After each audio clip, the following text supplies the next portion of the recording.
Welcome back to Bookish Mind. In Season 08, Episode 11, we're about to unlock a powerful secret from Debra Fine's insightful book, The Fine Art of Small Talk. What if the power to transform every social interaction has always been, well, in your hands? This deep dive focuses on Debra Fine's 50 ways to fuel a conversation. It's like a remarkable cheat sheet, really, designed to empower you in pretty much any social setting, a casual gathering, maybe even a crucial interview. We'll explore how these practical tips, some might feel a bit counterintuitive, put the conversational ball firmly in your court, giving you the tools to confidently engage, connect, and really thrive in interactions. Yeah, and what's fascinating here, right from the start, is the immediate shift in perspective this book encourages. It really moves away from that old idea that social success is all about some kind of inherent, unteachable charisma. Right, that you either have it or you don't. Exactly. Instead, Fine emphasizes these are learnable, actionable strategies, things you can actually practice. It really is about taking that initial risk, assuming the burden, as she puts it, to sort of seize the day in conversation. Assuming the burden, I like that framing. Yeah. It's about understanding that you don't have to passively wait for someone else to make a connection. You can, and she argues should, be the catalyst. Absolutely, and we've all been there, right? Standing on the edge of a room, wanting to connect, but just frozen by uncertainty, or feeling invisible.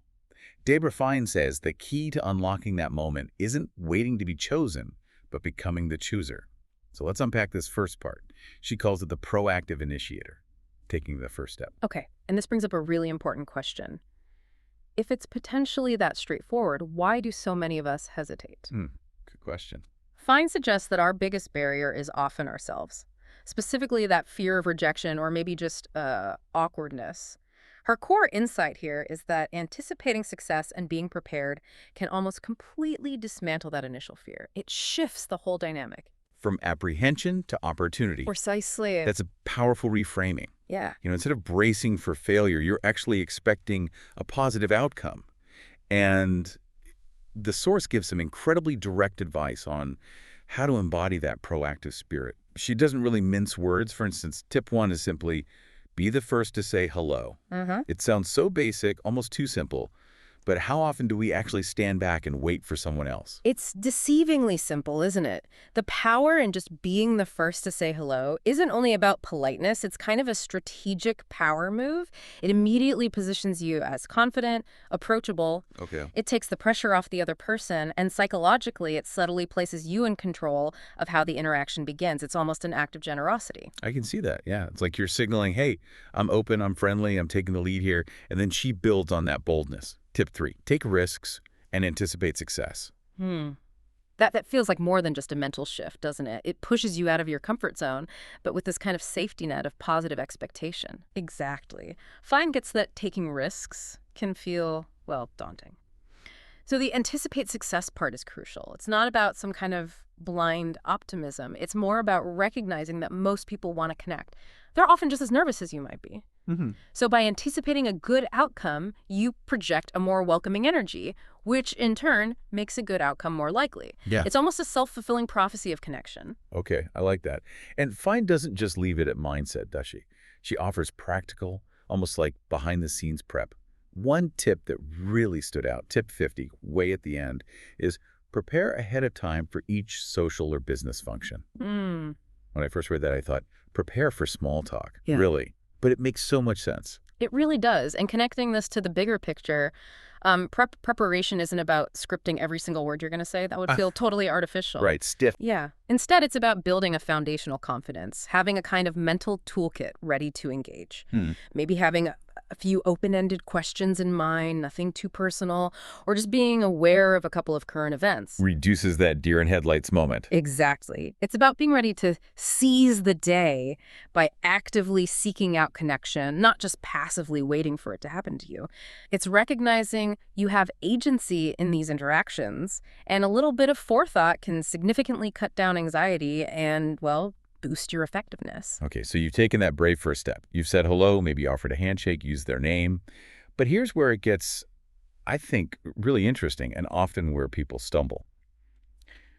Once you've initiated, how do you actually fuel the conversation? How do you make sure it flows beyond just a simple hello or, a comment about the weather? Because that's often where things get stuck, right? The awkward silence. Oh, definitely. The dreaded awkward silence.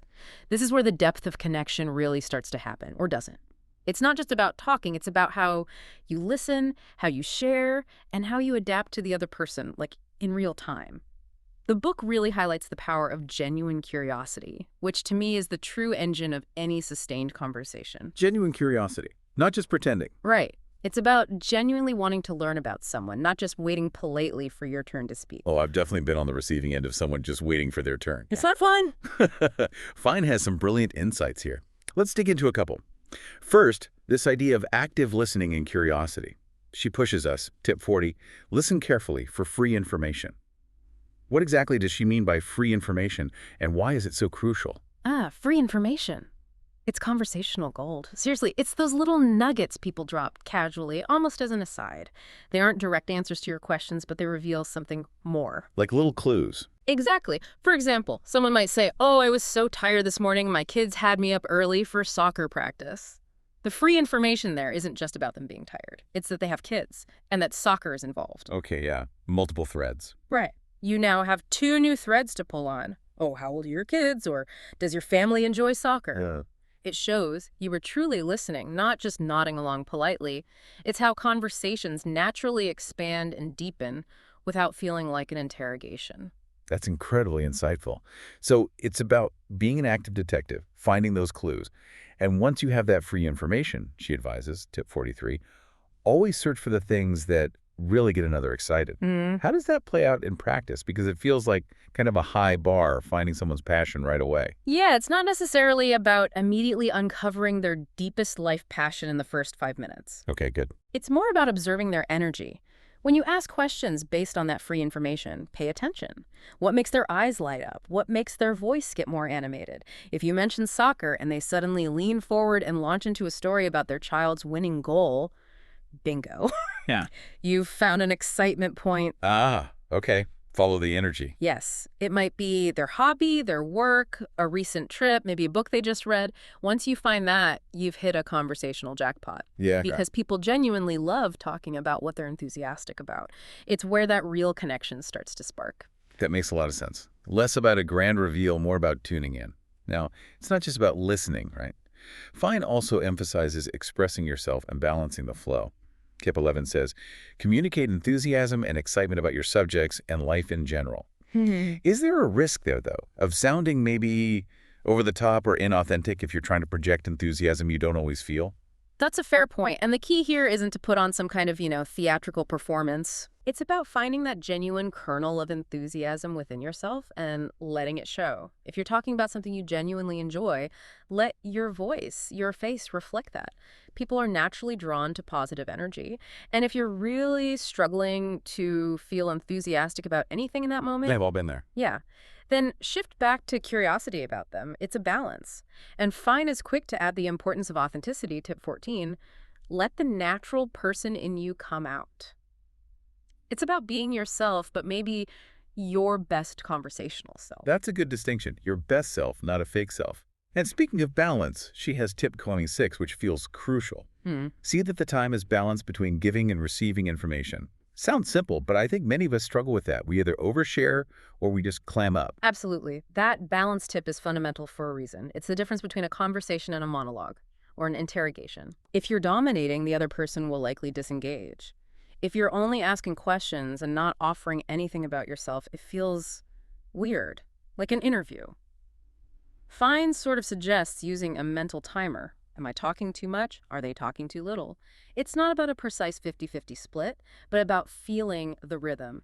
If someone's sharing, listen. When there's a natural pause, offer a relevant thought or anecdote about yourself. This reciprocal sharing builds trust and rapport. That's such a valuable skill to develop, that feeling out the rhythm. Okay, finally, let's talk about building rapport and inclusivity. Fine puts a lot of emphasis here. Many tips seem straightforward, like tip 6. Make an extra effort to remember people's names. Why do we find something so simple so difficult sometimes? And what's the deeper impact of actually nailing it? It's a classic, isn't it? Remembering names. It's often difficult because we're so focused on what we're going to say next, or maybe our own anxiety. Right, you're not really present. Exactly. You don't fully process it. But the impact of using someone's name It's immense. It's truly one of the most powerful sounds to a person's ear. It instantly makes them feel seen, valued, respected. Personalizes it immediately. Instantly shifts it from generic to personal. And Fine even says, tip 7, if you forget it, ask a person's name if you've forgotten it. Mm, It's much better to admit you forgot and re-engage than to just avoid using their name and create distance. that's true. Shows you care enough to get it right, even if you slipped up. And on that theme of respect and value, take 23, let others play the expert. That's a clever one. Yeah. How does that foster connection, especially if you're trying to build a new relationship? Oh, it's brilliant. Mhm. Because it taps into a really fundamental human desire Yeah. to share what we know and to feel competent. Most people genuinely love to talk about their expertise, whether it's their job, a hobby, a specific interest they have. When you ask open-ended questions that allow them to explain something to you genuinely seeking their knowledge, you're essentially giving them a gift. You're valuing their insight, which makes them feel good about the interaction and, well, about you. It's a quick shortcut to rapport. As long as it's sincere curiosity. Oh, absolutely. Gotta be sincere, not just a way to fill silence. Got it. And what about those slightly trickier situations, like group conversations? Tip 48. Include everyone in the group in conversation whenever possible. That feels like a bit of a responsibility, actually. It is a responsibility, and it really speaks to the kind of inclusivity that Fine champions throughout the book. Nobody likes feeling like an outsider, whether you're at a party or, in a work meeting. This tip encourages you to be mindful of the group dynamics. If you notice someone quiet on the periphery, or maybe someone who hasn't spoken in a while, Gently bring them in. yeah, gently bring them in. Could be as simple as, "What do you think, Sarah?" Or, "That reminds me, John, you mentioned something similar about X earlier." It just creates a more comfortable, engaging environment for everyone. And it certainly makes you stand out as thoughtful and considerate. It's really an act of social generosity. I like that. Social generosity. Yeah. Okay, so we've fueled the conversation. What does this all mean for building relationship builder? Sustaining connections. Because small talk isn't just about that one interaction, is it? It's the foundation for ongoing relationships. Often dismissed as trivial, but Fine argues it's crucial. Precisely. Yeah, if we connect this to the bigger picture, these tips absolutely extend beyond just making a good first impression. They provide a pretty robust framework for nurturing connections over time. It emphasizes consistency, genuine interest, and a real desire to truly know others. It's about cultivating a network, personal or professional, that's built on meaningful, cumulative interactions, not just fleeting exchanges. That's a critical point. It's not just a one-off thing. It's cumulative. And the source gives us specific ways to extend the conversation, build those relationships. One that resonated with me was tip 32. Be ready to issue invitations to others to join you for other events, activities to further the relationship. This isn't just hoping something happens, is it? It's really proactive. It's incredibly proactive, and I think surprisingly underutilized. How often do we have a great chat with someone, think, wow, I really like them, and then nothing happens? All the time. Right. Fine's advice here is about bridging that gap. It's the difference between just a pleasant chat and maybe a burgeoning friendship or a professional alliance. An invitation for coffee, a casual get-together, maybe a collaborative project. It's an explicit signal. It says, I value this connection. I want to deepen it. It shows courage and intentionality, turns an acquaintance into potentially something more meaningful. That makes perfect sense. It's literally extending that thread you started. Yeah. And another tip, tip 13, that can feel challenging, maybe especially today. Accept a person's right to be an individual with different ideas and beliefs. Mm. How does Fine suggest navigating that without just, agreeing with everything? Yeah, this is a nuanced one, but so crucial. It's not about forfeiting your own beliefs or pretending to agree when you don't. Okay. Instead, it's about acknowledging and respecting their perspective, even if it differs wildly from yours. It means listening to understand, not just listening to rebut or convert. Fine's point is that genuine connection thrives on mutual respect, not necessarily on complete alignment of every single view. You can say something like, that's an interesting perspective. I hadn't really considered it quite like that, without actually endorsing it. It validates their viewpoint without compromising yours. Exactly. It's about building a bridge over differences, not pretending they don't exist, and recognizing disagreement doesn't have to equal disrespect. This is vital for building diverse, resilient networks. That's a powerful lesson for all of us, I think. Especially now. And finally, tip 33. Find ways to keep in touch with friends and acquaintances you meet. In this age of digital overload, what does Fine's approach imply about how we should do this without feeling overwhelming or, well, insincere? Yeah, that raises an important question, doesn't it? How do you maintain connections authentically in a world just saturated with digital noise? Fine's advice, though written before maybe the full explosion of social media as we know it, still holds true. Yeah. It's about quality over quantity. Okay. It's not about mass messaging or those generic just checking in texts. It's about thoughtful, intermittent contact that shows you remember them and you value the connection. Maybe a quick email referencing something you discussed previously, a short text about an article related to their interests, a genuine comment on a social post that shows you actually read it. Small, thoughtful gestures. Exactly. It's about reminding them of the positive interaction you shared and reinforcing that bridge you built. One small, consistent effort at a time. It's about cultivating a relationship, not just collecting contacts. So wrapping this up, what does this all mean for you, the listener? Deborah Fine's 50 Ways to Fuel a Conversation really does put the power to transform every social interaction into your hands. It's about that proactive engagement, that genuine curiosity, and a willingness to both share and listen thoughtfully. It's a potent reminder, isn't it, that every conversation, no matter how brief it seems, is an opportunity to learn, to connect, and maybe build something lasting. Absolutely. And, knowledge is most valuable when it's understood and actually applied. These aren't just polite suggestions or, common sense dressed up. They're really a strategic blueprint, a blueprint for building stronger personal and professional networks, making every interaction potentially richer and more meaningful. They empower you to be an active, confident participant in your social world, not just a passive observer waiting for things to happen. We really hope this deep dive encourages you to view small talk not as some awful chore, but maybe as an art form you can absolutely master. If every single person you interact with holds a hidden story, maybe multiple hidden stories, what incredible worlds could you unlock just by applying one or two of these surprisingly simple, yet profoundly impactful strategies today?